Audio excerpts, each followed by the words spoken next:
Il mio messaggio è innanzitutto di ringraziamento perché ho trovato una grande accoglienza, è stato un momento molto intenso, quello vissuto ieri in cattedrale con l'ordinazione eh, per le mani del cardinale Pietro Parolin, il quale peraltro mi ha introdotto in questo ministero con un intervento molto bello,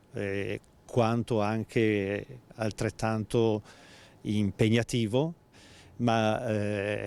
ho davvero avuto una grande accoglienza e quindi questo è il mio primo sentimento di gratitudine. E il secondo è un po' un'aspettativa di poter cominciare a conoscere un po' alla volta le varie realtà, e oggi ho avuto degli incontri istituzionali